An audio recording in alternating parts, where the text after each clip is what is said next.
I had a dream, you guys. I keep getting dreams, but I'm going to explain to you what happened in this dream so you can understand why. In the previous part, please go check it out. I was rapping on so much about hauntings. Romans 1, I spoke about that in the previous part, where it is that it is written that the wicked are always inventing new ways to sin. It is written that because of just their craziness, they invent brand spanking new ways to sin.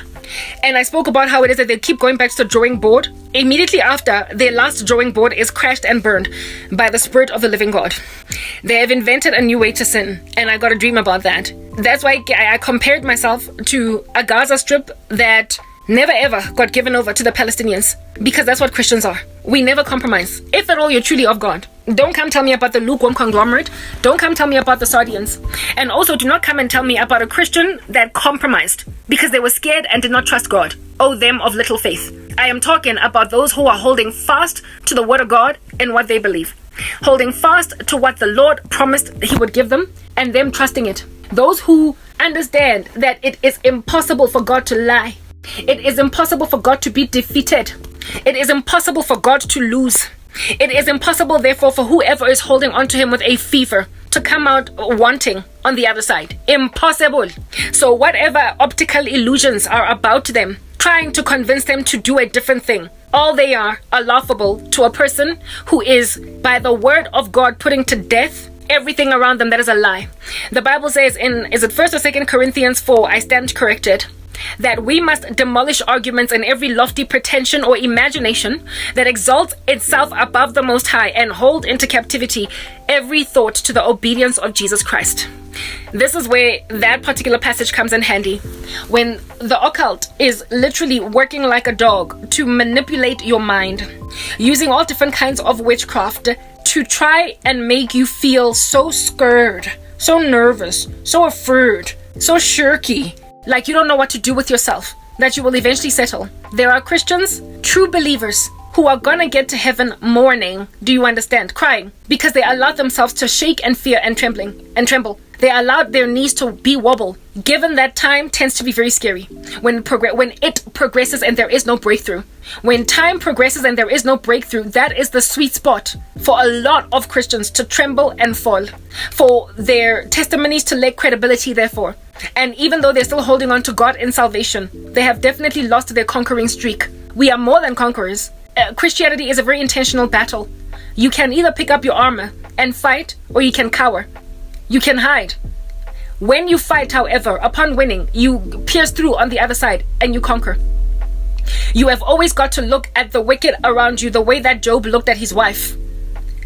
Basically just conclude that they're crazy, and don't recognize that you don't only praise God in good times, but also in bad. You are ever praising God. And even though your spirit is embittered, even though you are broken and you don't understand why everything is happening, and like Job, you wish you were dead, never born. Bottom line is, giving up is never an option. You gotta stay pious so much that you're even fasting for the friends who are teasing you during your season of being unprepared to compromise. Ungali, don't you ever down tools. Perverted men, by far the most destructive force in my life. I can't stand them. Bayanginyanyisa, like in the worst way. And they are so determined for me due to the observation of my life. Babatlahui gets lucky, and I will use the word lucky because it's a magic term. It's an occult term. It's a fallen term. A miracle and blessedness, those are godly terms. But when you end up with something that you don't frigging deserve, when you end up with something that you have not earned, when you have not worked for something, that's when you're lucky. In other words, your magic spells ultimately paid for you. They ultimately, what's the word that I am looking for? Paid off. Yes. You see, evil men are aware that they can't korobela me.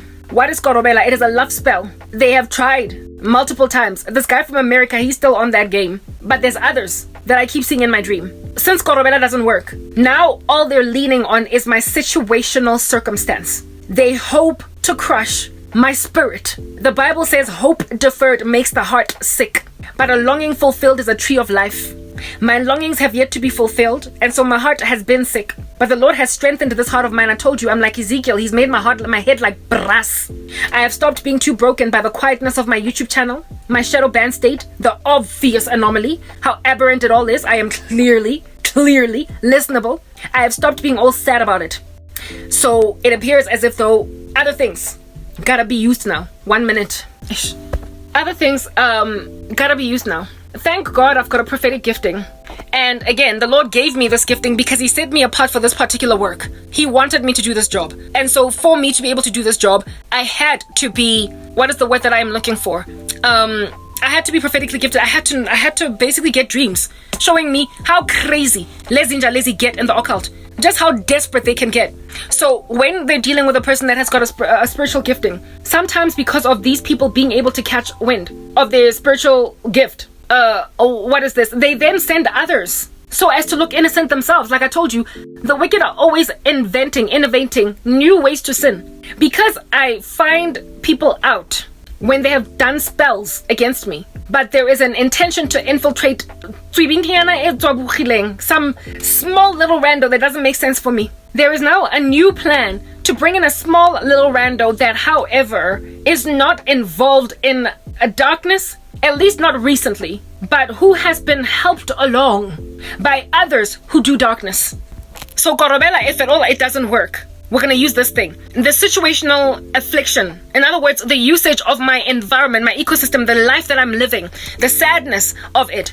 They hope to crush my spirit with it. They hope to get me to a point where I'm just tired of this already. I'm so exhausted that insofar as I can be promised safety, I must just now run with it. Like people who are like, okay, look, I get it. Like, leave me alone. You see, 1 minute. The Bible says we reap what we sow, that we must not be deceived, for God is not mocked. Whatsoever a man soweth, so too shall he reap. If they sow to the flesh, they will reap destruction. If they sow the spirit, they will reap eternal life.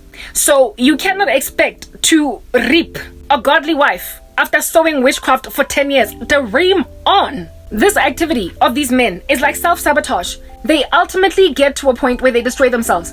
From what the Lord is showing me, and what he said to me in the kitchen earlier, was that the women in their lives became the judgment. 1 minute.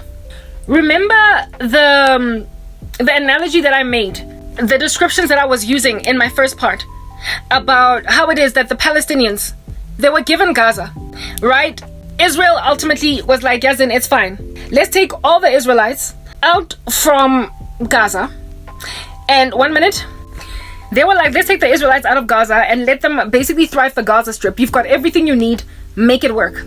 Because they were sick and tired of fighting and they wanted peace. They were never supposed to give that up. And I spoke about how it is that when you give up a portion of yourself, when you compromise something that you know belongs to you, it is your inheritance, it is your heritage. They had the Torah, they knew that it belonged to them. When you give it up, that it ultimately comes back to eat you alive. It haunts at you. These random that are currently ransacking South Africa, and maybe the world at large. This animal from America is, like I said, not South African, so he's American, and he is a man that squandered his inheritance and then just wanted a godly girl. He then ended up wanting to marry a godly woman. That is what in the world under heaven happens when you know what your inheritance is. You know what you deserve. You know what you were raised. You know how your mama taught you. You know how your mama trained you. You know what you wanted as a young man. You knew that you wanted a munna that's trying to marry a bad woman. Ain't no man out here in these streets trying to marry a woman that is going to make out of him a byword. So a lot of them, largely when they grow up, they've got what do you call this thing? They've got aspirations to marry the best woman around, to marry Miss South Africa. They've got these lofty ambitions to marry really great girls. But you see, God gives men wisdom. He implores them, inspires them unto wisdom when they're still young men, doesn't he? Telling them exactly what they need to do. How many of you men, when you were 18 in high school, 17, 16, absolutely were head over heels in love with the village bicycle? How many of you were besotted out of your mind with the girl that had slept with all of the girls in your crew of guys? How many of y'all had genuine love and true deep affection for the girl that had a bad reputation in the school? But my, how you wanted to play around with her, you also wanted to take turns with her, didn't you? If she was the village bicycle, you wanted to take turns with her. This is where the wisdom of your mom comes in, the wisdom of your dad, the wisdom of your own conscience. That wisdom tells you, my son, don't mess with that chick. Don't, because otro lemala. She's the kind of woman that you come out with ka STD. She's the kind of woman that's going to disrepute you. You want to flex a woman as a trophy that everybody is going to embrace and love. But oh, how sorrowful is the man that ends up married to the high school whore. But you were warned, weren't you? And yet you draw to yourselves high school whores that you, however, did not know once you got out of matric, because you met her in corporate. And you don't know her reputation back when she was in high school. You don't know what her boys, what her peers, when she was in the come up in her village, in her street, in her town, in her city, what they thought about her. And if this woman has not been transformed by the might of Jesus, she will not be any different from the harlot she was in high school. But the Lord enables you to know this woman from afar. He gives you warnings in advance. He tells you, my son, stay away from the immoral woman. There tends to be a lot that you are given. Alarm bells all over the show. That evidence to you that Lomundlona, I might not have known her when she was growing up, but just based on her current activity, she don't make sense. I will give you a biblical example and then some examples from my own life. And let me give you first a biblical example. Samson and Delilah. Samson knew that Delilah was a prostitute because he met her in an environment where prostitutes hang out. But he decided to go and fall in love with a wayward woman. And my oh my, how the guy ended up with his eyes plucked out. How the guy ended up betrayed. The Lord told me these women become their judgment. Samson was supposed to be a big fat mighty man of God doing big fat mighty things, but he lost his strength because of capitulating to the wayward woman. That is a biblical example. Yeah, well, let's talk then about Ahab with Jezebel. Ahab knew who he was supposed to worship as God since he was a Jewish king, but he decided to take a foreign bride that absolutely loved herself some Baal. On the wedding day, he wasn't blind as to what he was getting into, but he was just following his passions. And later on, she became the bane of his existence. And what did Jezebel lead Ahab to? Hell. Ahab was guilty about Naboth's vineyard because he still had somewhat of a conscience, but that woman yanked him out of sobriety. So what I'm trying to explain to you guys is that even before you marry these women, senyazi. So don't come and bother with your lethargic disposition. A godly girl. Now that you want to listen to counsel and you're a middle-aged man, are you serious? You were given counsel as an 18-year-old boy. At the age of 16, you were told don't sleep with the girl that slept with your best friend. At the age of 21, you knew that that girl that's busy gyrating all over everybody's manhood in the club was not for you. But you wanted your own turn. You wanted to Kentucky. You wanted to have fun.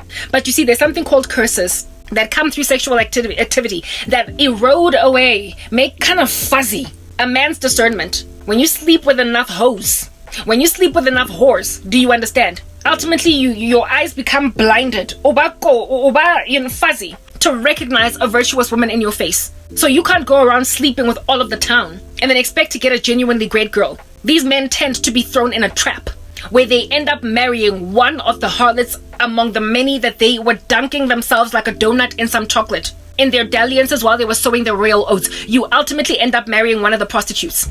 You end up marrying one of the whores. You end up marrying one of the village bicycles. It's inevitable. You cannot be a wicked man and expect that God is just going to in your lap a good girl. Because a lot of these men that marry good women, yes, like it's the bane of their existence. When I was during the season of my persecution, my family decided to throw me into a psychiatric hospital. I was discharged on the same day because the doctors found nothing wrong with me. Not the same day, the next day. After I saw the doctors, I slept there one night. They had lied. I told you guys that story. It's another story for another day, right? But on the one day that I was there, I met this woman that had checked herself in because she was basically losing her mind due to an evil, psychopathic, violently immoral, incredibly disturbing husband This guy, never mind, would not only like continue to cheat, but he would gaslight the living daylights out of her. Yes, like it. He was spiritually manipulative and psychologically manipulative. Drop her off at the psychiatric hospital when she would lose her mind to a point of basically like rocking in her chair. He made her sick. But she was such a sweetheart. She was such a darling. That's what happens when a really good girl, like some rodent that's rabid. That's what happens. The woman ends up constantly checking into a psychiatric hospital, having to take medication because of the amount of distress she is endured under, thanks to a wicked man.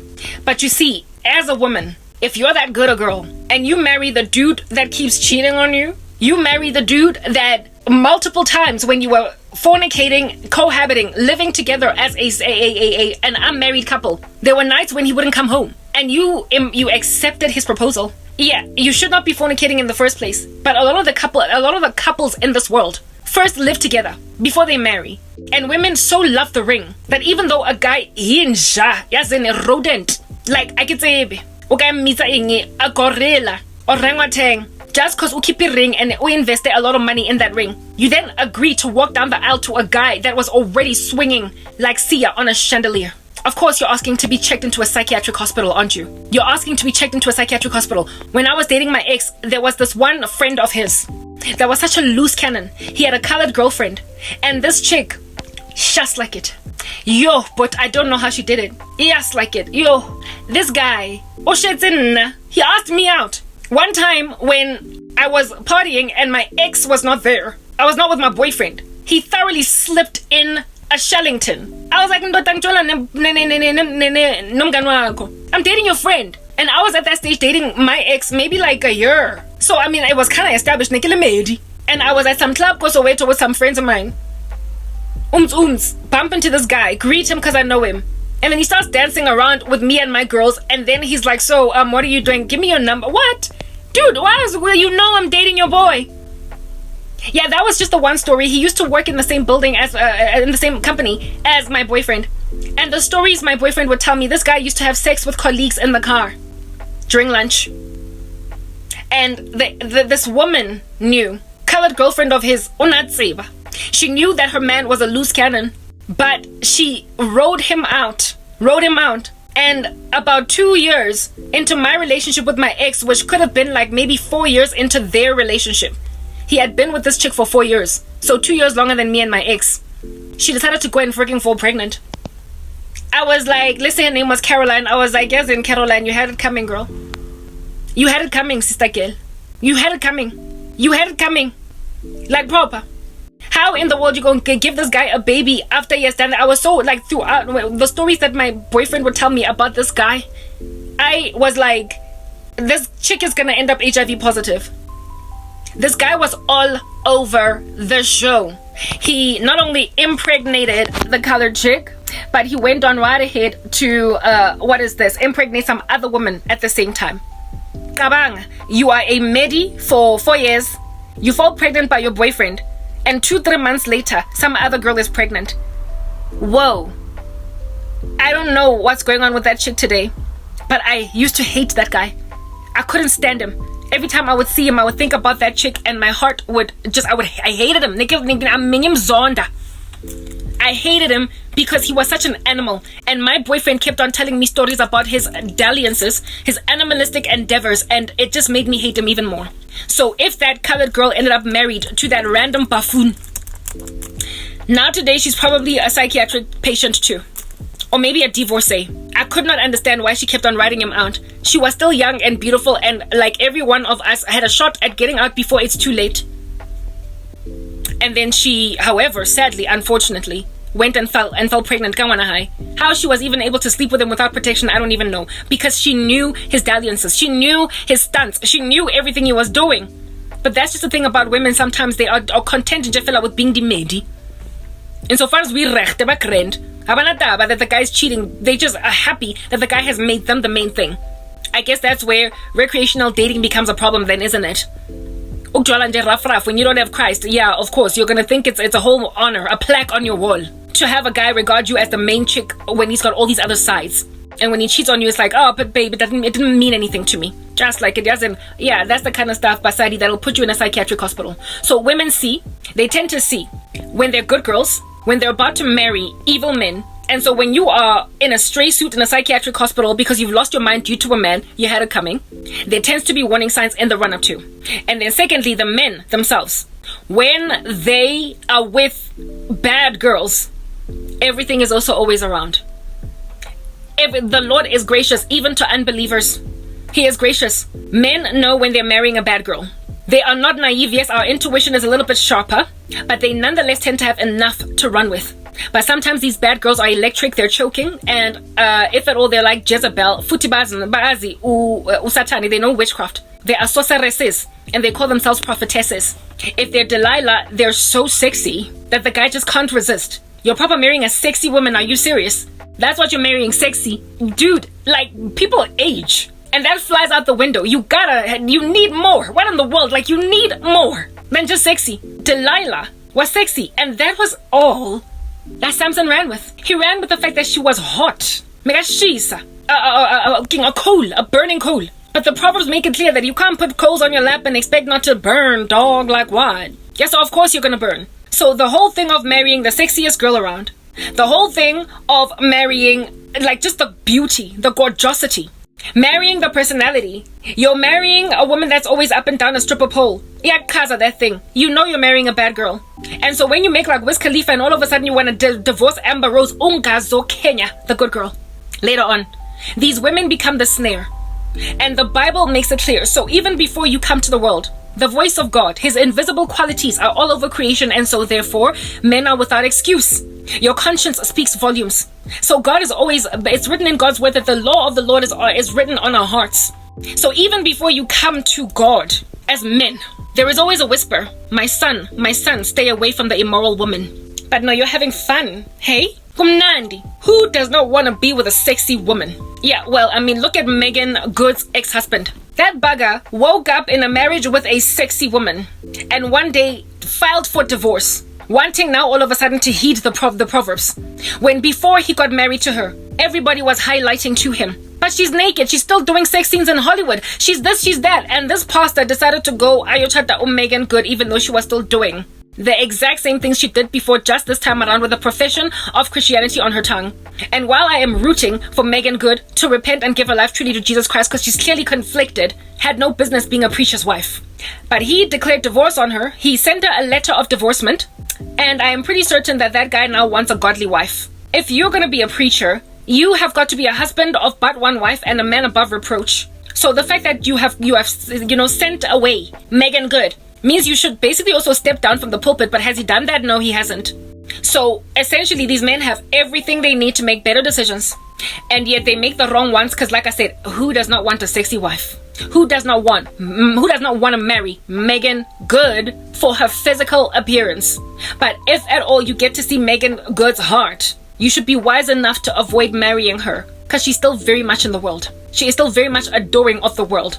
And she is also telling people not to judge her when they highlight things they ought to highlight, that a Christian woman should not be walking like that. Stop afflicting godly girls, because at this point, we are the equivalent of the Gaza Strip, something that men feel entitled to, and they imagine that like Israel, we're going to give it away because they are so persistent. Because unlike the Hebrews, we don't give up the Gaza Strip. We hold on to it. Why? Because we have embraced the Messiah, Verstangela. So the war that you make at our shores, we fight because we know that the moment we give you the Gaza Strip, in the marriage, you're going to take the Jerusalem in our heart. In the marriage, you're going to take the rest of Israel. You are going to coup the woman. You are going to overwhelm her Christianity. You are going to make her testimony lack credibility. You are going to miserate her, and you might even prosper to put her in a psychiatric hospital. I have seen a woman getting put in a psychiatric hospital by her husband, the guy of which dropped her off. The audacity. He dropped her off after he put her in that place. Where was the conscience? Where was the guilt? When your wife is so afflicted by you that she loses her mind, why don't you get your act together then? Have you no compassion? That's just the thing. My son is still greedy. And as women, we know when we're about to marry Gondwane, and men also know when they're about to marry Chucky's bride. So when you walk down the aisle, you do you. I will give you a living example. My cousin I had a dream about her last night. She's busy with witchcraft with me, and her husband introduced her into the occult. However, she ended up a more prolific devil worshipper. This woman, this guy, my son, her husband, when we all were on the come up, when they first met, he was so sweet. He was such a good guy, lost in the world, but by this world's standards, he was one of those better dudes. He wasn't all over the show. He was the kind of guy that, as a woman, when you meet him young, like when you're only like 20, and this guy's like 23, you feel blessed that he's not as crazy as all other 23-year-olds. He was so kept in a bunch. Responsible. Yeah, and then he met my cousin. My son. God gave him. He was still lost. He still is to this day. But he was lost, however, like I said, the invisible qualities of God are all over creation. The conscience speaks volumes. The Lord whispered into his ear. Bam Jalil, not that one. That guy, when he met my cousin, she was like, 21? He was like 23, 24. A sweet little guy. My cousin, I told you her history. Unali busy all over the show. She was all over the show in high school.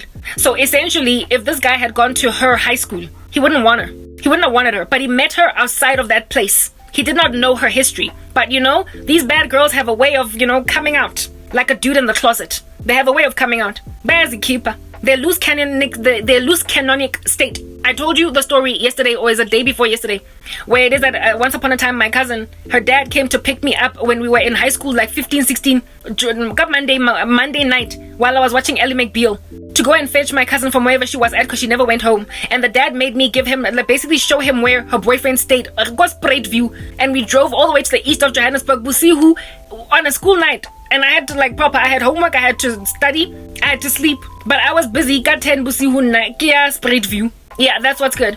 And when we got there, the boyfriend was like, I don't know where she is. I also have not been able to get a hold of her all weekend. So the boyfriend did not know where she was at. And she had disappeared all weekend and not gone to school on Monday. Una Bankil. Where in the world is a teenage girl at that time? Who is she with? Where is she sleeping? Because there is no way under heaven that she's sleeping at a friend's house. There's some other guy that she's with that has a place to stay, enough to harbor my cousin. And it was not her boyfriend. He did not know where she was at. He was just as puzzled as us. Their relationship ended because of me and her dad going to go look for her on Monday night. Yeah, I was still in my school uniform. And I was like, is my cousin here? Because her dad wants her. And this dude was like, I don't know what you're talking about. I also haven't seen her. So she was like that in high school. Therefore, if this guy had met her in high school, he would have known what she was. But we can cut him slack and say you met her after her wild days. The girl recovered. But like I said, like a dude in the closet, she came out on this guy. They dated for like a year and it became more serious, and he loved her. He took care of her, he did everything for her. Yeah, everything. He was faithful, he was a sweet guy. He was a good guy. He thought he'd found love. And my cousin, Delilah, mega muslegabi. Absolutely gorgeous. This guy fell head over heels in love with my cousin. He met my cousin through, again, birds of a feather flock together, guys. This guy used to attend one of the higher learning institutions in Johannesburg. And my cousin's friend, who was 2 years older than her, that was a village bicycle, like no man's business. Unakena, this higher learning institution. She and this guy attended the same campus, Go Varsity College. And so, because my cousin was friends with this girl, that was a village bicycle. She was all over. She was like a harlot of note. My cousin was always hanging out with this harlot of note. And this harlot, everybody knew her as exactly that. On campus, everywhere she went, everybody knew her reputation. Everywhere she went, everybody knew her reputation. So when you get introduced to a woman by the girl that all of the college has slept with, that is a warning sign out of hell, or maybe even heaven. It's sirens ringing. Wee wee wee wee wee wee. Would you go and make an honest woman out of a woman that you are introduced to by a prostitute? If you as a man get introduced to another woman by a prostitute and they are best friends, my goodness, this other woman might not be working in the brothel, but if you are best friends with a prostitute, it's highly likely that you also are kind of loose. So that was the first warning sign. Then, okay, that was not enough. So he introduced my cousin.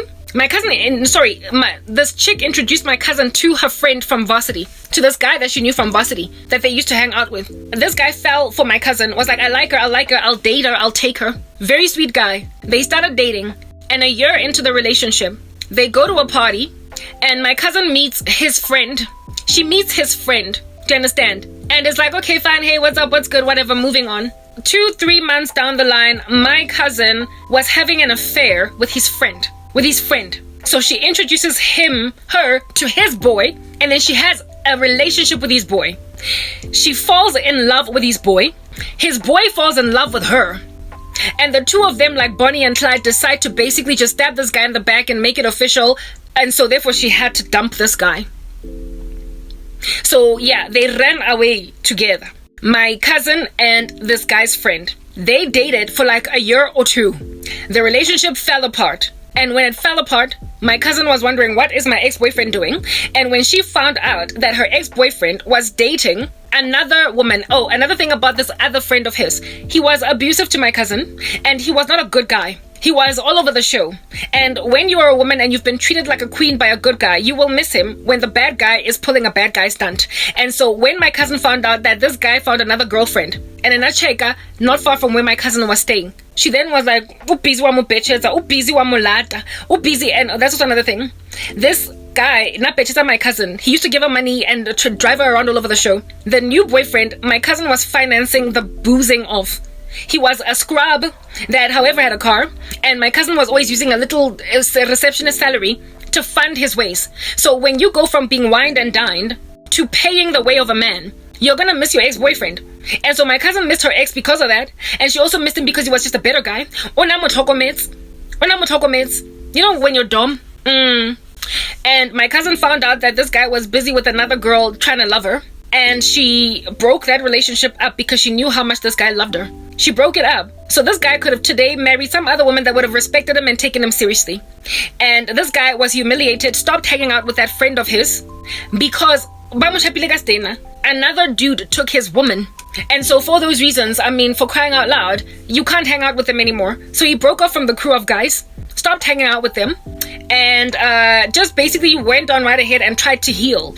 And just as he was trying to heal, my cousin was like, hi, I miss you. She was like, hi, I miss you. For freaking crying out loud. Upon being on some nyang, I miss you, this guy melted because he always loved her so much. And so he dumped that woman that he was pursuing. And another thing that she used to say was, whoa, girl, you dumped him. So when you're not busy getting bachelored, when a man is not the one buying your booze, but you're buying his, of course you're gonna miss the dude that was financing your ways. But if he goes and finances another woman, if he goes and buys another woman Debonaise pizza, girl, like proper, it's his woman, let him go and buy her pizza. Yako Debonaise with extra cheese. Let him go buy her Debonaise pizza with extra cheese and a Coca-Cola. Because you passed up on the Coca-Cola, the extra cheese, the feta, and the avocado. You passed it up. You passed up Bachelor. You passed up gifts. You passed up the cupcakes. You passed up the being driven around everywhere. You passed up being picked up from work and dropped off. You passed it up. You passed up. And now when this guy was trying to do that for some other woman, she rocked up and basically was like, I miss you. I miss you. I miss you. I miss you.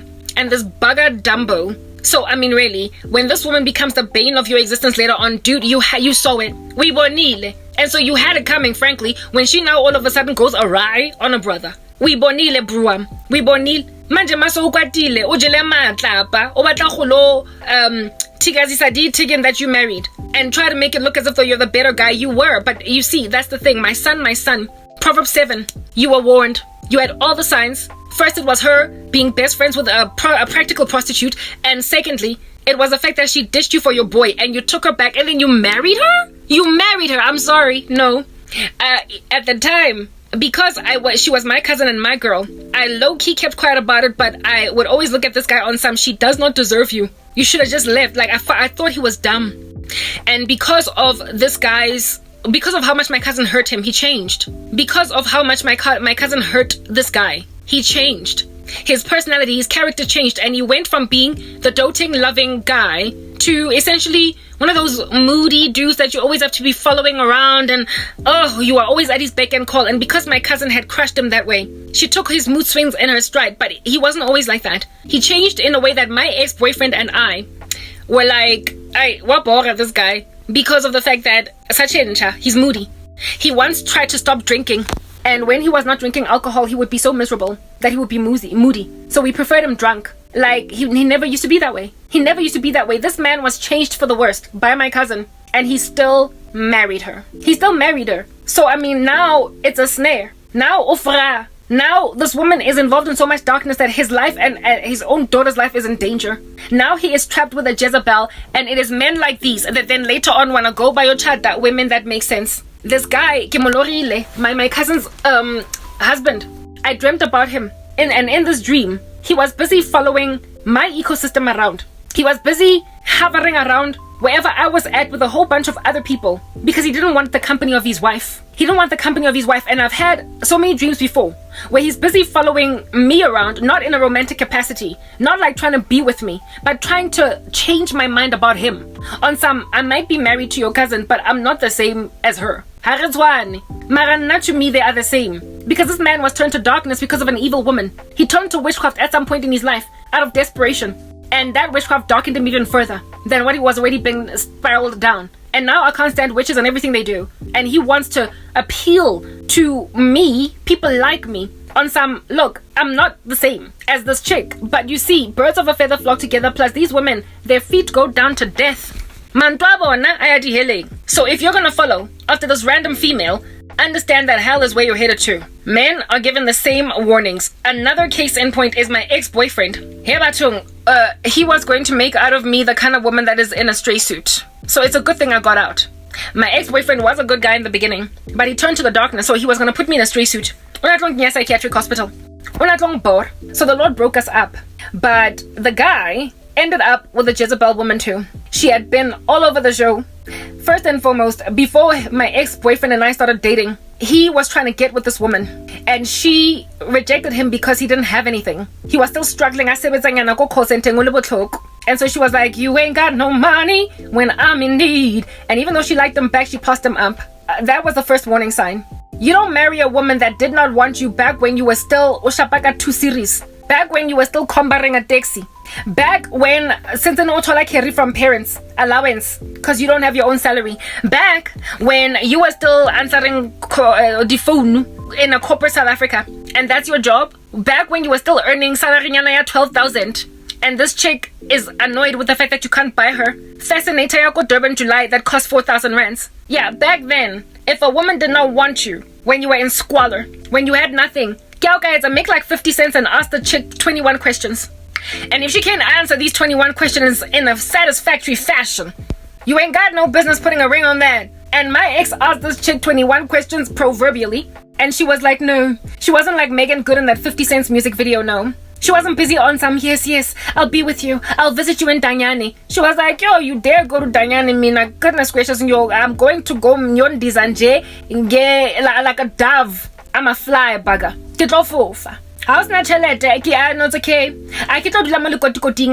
When a woman is pulling a kanyimbao on you, you don't later when you make money, you idiot. Marry her. Like, the signs were always there. This chick passed up my ex, and if at all she had not passed him up, him and I would never have gotten together. Him and I would never have dated because he would have been with her. He was prepared to take her and her child, raise that kid as his own, all that jazz. But she was like, call center? You can't even afford to clothe me, goddammit, July. Became the bane of my existence in the relationship, because that's the thing about these women that pass up better guys. Just like my cousin, standing, like basically stripping, now husband, away from the woman that he was pursuing at the time that she went back to him. So too did this chick. When I was now accommodating the guy that she passed up, she then became the bane of my existence and was the tick in my hair. She kept on drinking the juice and the blood out of my follicles, and I was upset. Ultimately, my ex-boyfriend made a decision when I gave him an ultimatum, and he stuck with me because he asked me 21 questions, and like Megan Good in that 50 Cent music video, I was like, yes, I'll be there for you when you're in prison. And so because I was ride or die to a scrub that was sitting on the passenger side of his best friend's ride, trying to holler at me and successfully actually got me, because I was there for him through thick and thin, he basically told this gold digger, no, sorry, I'm not going to let you break up a relationship with a woman that loved me from the call center. So he stuck around with me. We broke up, tried to bring back lost lover. When all that failed, things fell apart. A couple of years after him and I broke up, this chick all of a sudden, now that he was making money, was like, hey, how are you? I've always thought you're so beautiful. You're so hot. Yeah, I mean, come on. And you marry her? And you marry her? You asked her 21 questions. And all of them, it was a buzzer.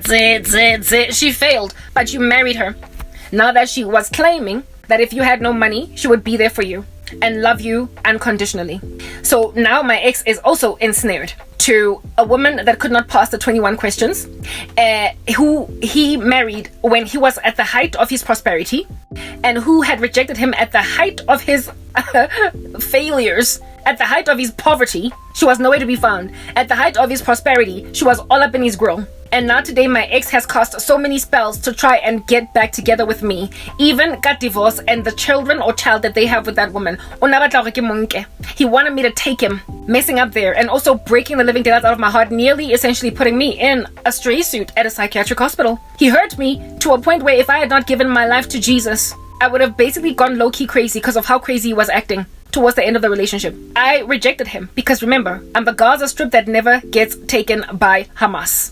I was like, no, I'm in Christ now. I know who I am in him. I'm not going to, what do you call this thing? Compromise. I'm not going to settle. That same woman, not only the one that my ex married, not only did she reject him prior, but she was all over the show. She rejected my ex, but she had been with some of his friends. You cannot marry a woman that has been with any of your boys, especially if the guy didn't die. The first guy that she was with, what caused them to develop feelings for each other was because her boyfriend passed away, who was my ex's best friend. The guy died, so fine, we'll give you concession, but that was not the end of it. Other men that he knew have guys like, how as a man do you lay with a woman that some of your boys have tasted?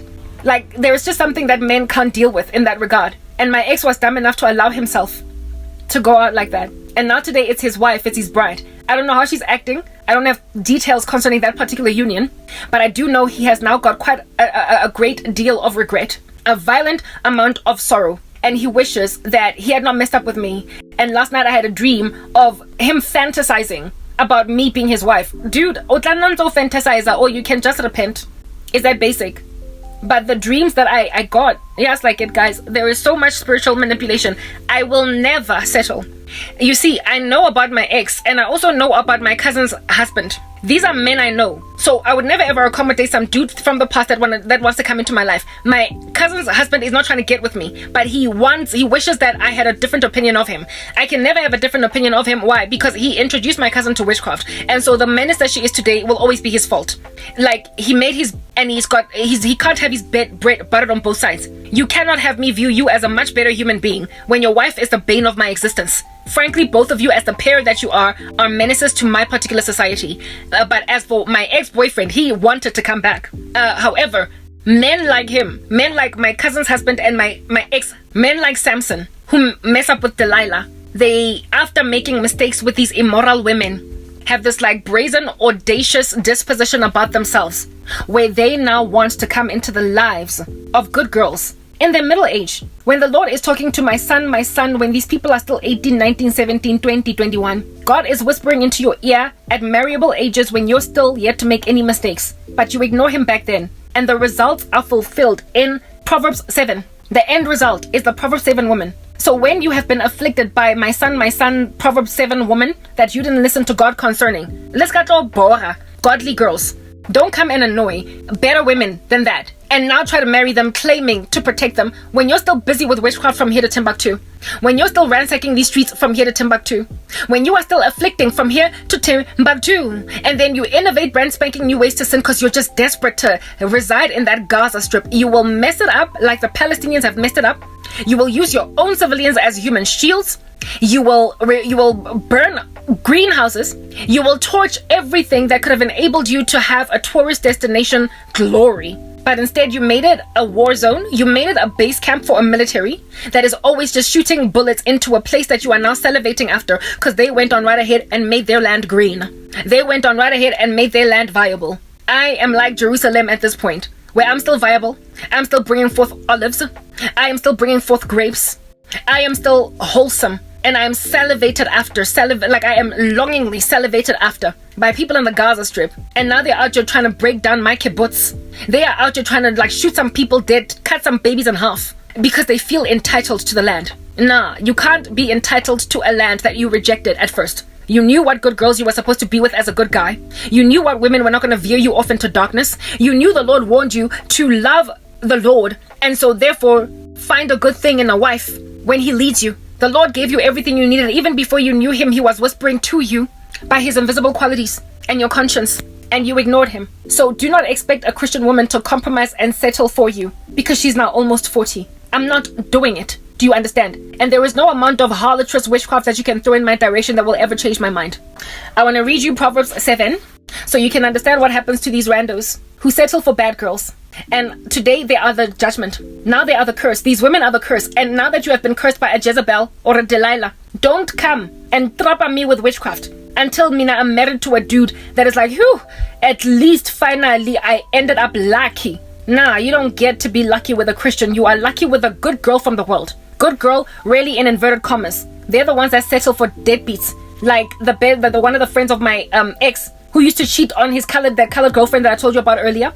Or who is this? That other woman from the psychiatric hospital who was put in there by a bad man, but she was a good girl. Yeah, that's what women in the world can settle for. You can end up lucky with a good girl from the world as an evil man. One of my friends, out of the crew of friends and girls that used to hang out together, I had no respect for his ways with women, but he was one of our boys. This guy was all over the show, and by the time he married a good girl. I'm pretty sure today he is the bane of her existence, if at all they're still married. He was a horrible guy that one day brought home some sweet konyana, and I was like, uzolimala. When I went on Facebook and realized after years had progressed, when I was now in sorrow, that they had tied the knot, I was like, umunyetsi. I thought it was gonna be fast, like all the other girls that he brings and leaves. Yeah, women in the world end up allowing themselves to marry guys that were displaying evil because they hope marriage will change them. But if you're in Christ, you reject a guy that had, like just yesterday, was sleeping with a prostitute, and then today he meets you in the office on training. Yes, like it. And then he's trying to holler at you. The Lord uzom kippa fast and furious. And when the Lord kippas him, that's when they try to use witchcraft. They try all different kinds of things, and they will work like tooth and nail to land you in their backyard, even though, like I said, just yesterday they were fornicating. Just yesterday they were masturbating. Just this morning they were watching pornography before they came to work. And then he wants to go and marry a godly girl. This guy from American Alijwalo, he was into porn. He had sex just recently. He was into sleeping with prostitutes, and he called himself a Christian. And then he happened upon a Christian woman, and then imagine that he just wipe the snot from his nose a little bit, just wipe the grease on his face, just plump his cheeks a little bit by slapping his face so he can look a little fresher. And then was like, hi, how you doing? I'm this. Yeah, I listened to him for all of 5 seconds until God bombed him out the way. He wanted Gaza, and God was like, no. God was like, no. Why? Because I have embraced him, Messiah. So let's read Proverbs 7 to you, that you might gain, what do you call this thing? Perspective, okay? As to what happens to men who roll around with these freaky little girls. My son, keep my words and treasure up my commandments with you. This is Proverbs 7. Keep my commandments and live. Keep my teachings as the apple of your eye. Bind them on your fingers, write them on the tablet of your heart. Say to wisdom, you are my sister, and call insight your intimate friend, to keep you from the forbidden woman, from the adulteress with her smooth words. For at the window of my house I have looked out through my lattice, and I have seen among the simple, I have perceived among the youths, a young man lacking sense. A young man lacking sense, passing along the street near her corner, taking the road to her house. In the twilight, in the evening, and at the time of night and darkness, and behold, the woman meets him, dressed as a prostitute, wily of heart. She is loud and wayward. Her feet do not stay at home. Now in the street, now in the market, and at every corner she lies in wait. She seizes him and kisses him, and with bold face says to him, I had to offer sacrifices, and today I have paid my vows. So now I have come out to meet you, to seek you eagerly, and I have found you. I have spread my couch with coverings, colored linens from Egyptian linen. I have perfumed my bed with myrrh, aloes, and cinnamon. Come, let us take our fill of love till morning. Let us delight ourselves with love. For my husband is not at home. He has gone on a long journey. He took a bag of money with him. At full noon he will come home. With much seductive speech, she persuades him. With her smooth talk, she compels him. All at once, he follows her, as an ox goes to the slaughter, or as a stag is caught fast till an arrow pierces its liver. As a bird rushes into a snare, he does not know that it will cost him his life. And now, O sons, listen to me, and be attentive to the words of my mouth. Let not your heart turn aside to her ways. Do not stray into her paths, for many a victim has she laid low, and all her slain are a mighty throng. Her house is the way to Sheol, going down to the chambers of death. That is what the Lord has to say about immoral women. And men are warned perpetually about this chick who also eats honey and says, I've done nothing. Uyabhodla lo muntu. My cousin has cheated on this husband guy and basically afflicted him in some permanent way. My ex-boyfriend angazi ukuthi kwenzakalani ngaye with this woman that he's with. But he is in so much severe regret about entering into that now sekafuna ukuza la azongibhora mina. That's what's good. Yeah, I keep getting dreams where I'm laying in bed with that guy, having accepted him, having embraced what he was. Like, bashing his head on some, why did I mess up with Karabo? Dude, you had everything. You had everything you needed in order to live a life in godliness proper. You needed, like, you had everything. My ex-boyfriend, he was given everything with me. Like, proper. What kind of a woman rides out a dude, ostaracha like that? Like, trying to make a better man out of him. That's what I did. Hanging on the passenger side of his best friend's ride, trying to holler at me. And I thoroughly took him, and I raised him up to be a better man than that, a bigger man than that. When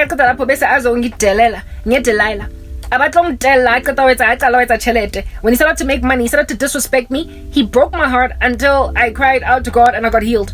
It's a long story. And now today he wishes you could come back. I'm trying to explain, Uguti. You have always known men.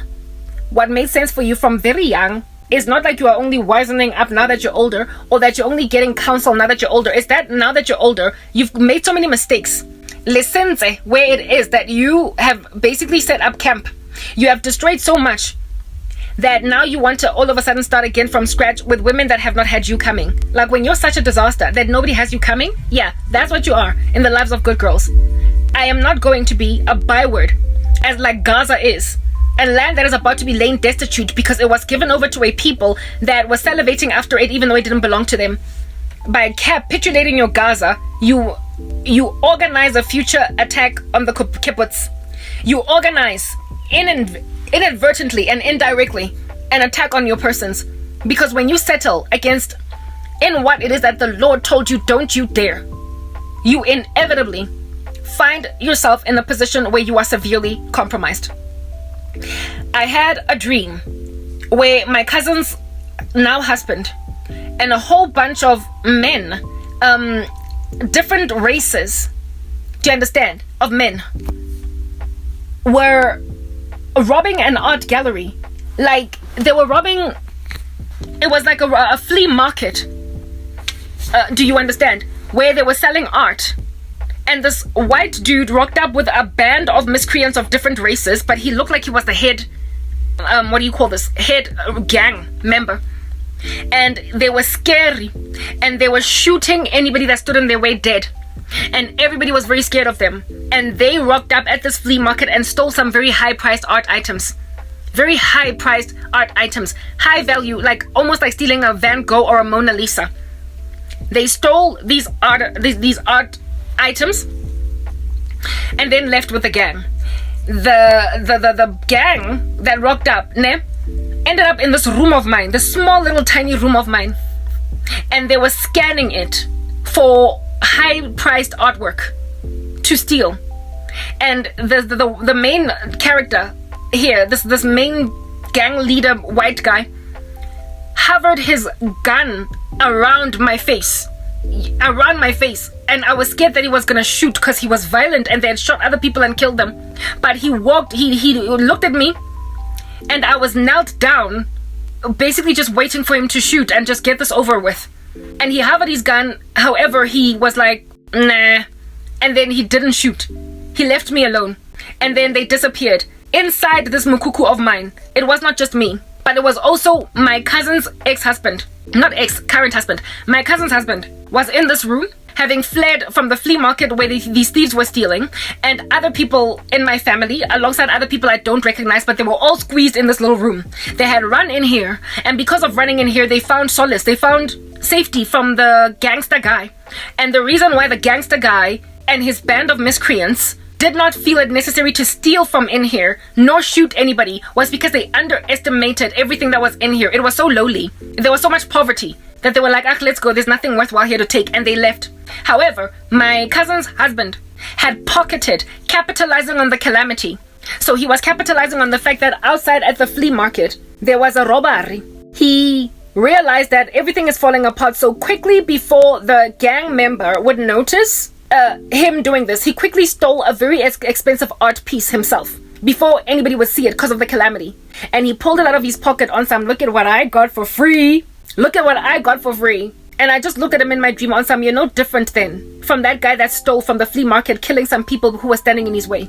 And when I said that to him, he looked at me on some, stop being so judgmental, Karabo. You know, I mean, come on. It's not like I was gonna steal. It's just that I capitalized on the chaos. Yo, wait again. The dream then proceeded, where it is that we're in this little tiny room, and we think we're just ourselves.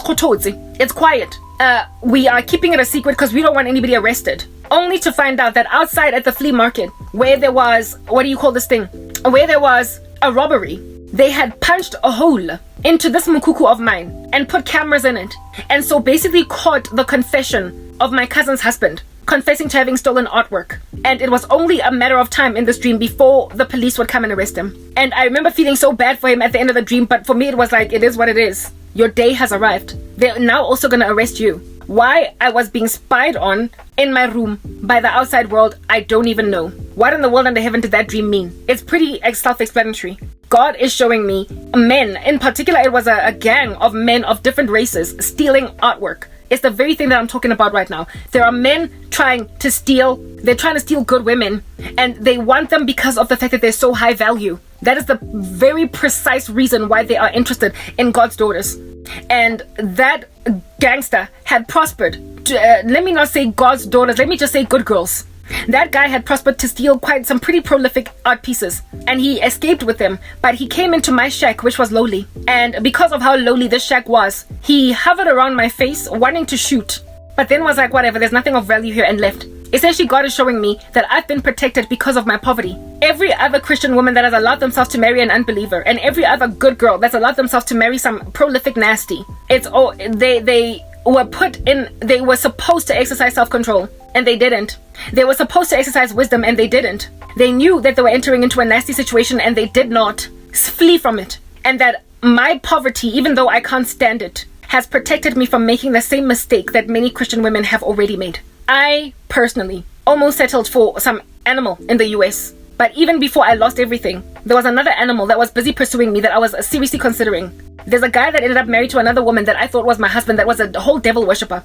God is showing me that, Garabo, stop looking at your life and your conditions and your circumstance with all that sorrow in your soul, and imagine I've forsaken you. I can never forsake you. You're my disciple. I love you. I put you in this hole to protect you, and I had a job that I wanted you to do in exposing this rubbish. And the only way that you were gonna be safe and not insist on in and of yourself marrying a guy that you suspected was, but you settled anyway, the only way to make sure that you didn't do that was by putting you in poverty.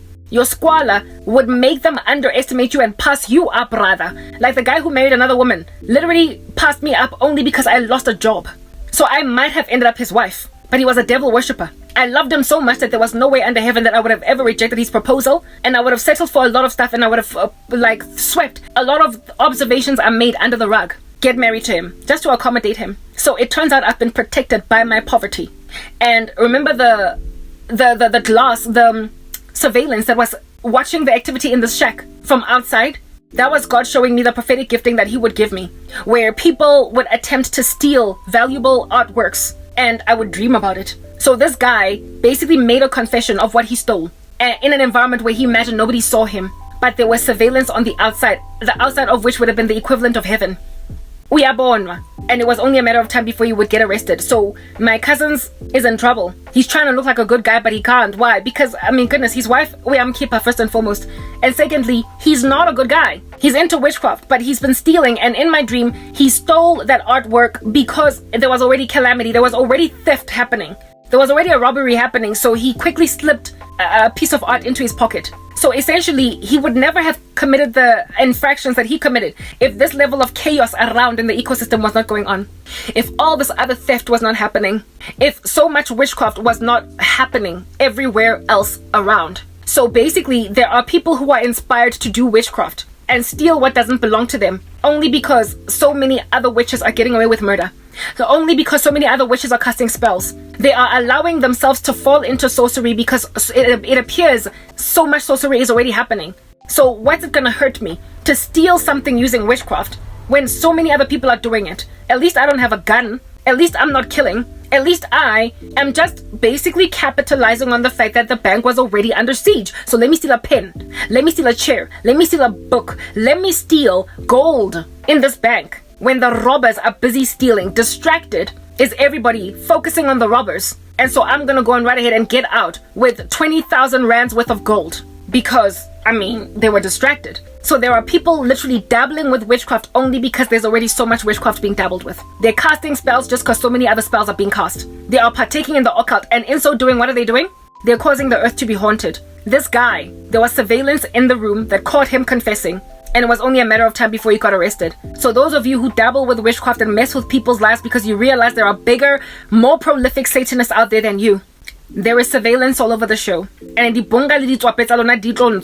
that surveillance. I had another dream. Allow me to explain that in my final part. I don't like having so many parts, but I have to explain so that this whole thing I can piece it together. Let's move to the next part. This next part basically is going to finalize your understanding why I am so vehement on my stand, why I am making such war, why I will inevitably win, however, why it is important to be sober and recognize this war for what it is. These people are at the end of themselves, but they are also very entitled. They don't believe in God, however, they are noticing the power of God's servants. And because of noticing the power of God's servants, they now want to steal Askangane, just as Hamas stole, but as God's daughters and sons, I guess, we've got a prerogative or an incentive to protect even Gaza from being taken, even if people feel like we are snooty, like we are holding on to stuff that doesn't belong to us, like we are arrogant, whatever they say, let them say it. Because at the end of the day, God will make our heads stiff like hard like brass, so as to basically combat and successfully so those who are trying to steal our inheritance. You gotta hold fast. Last part.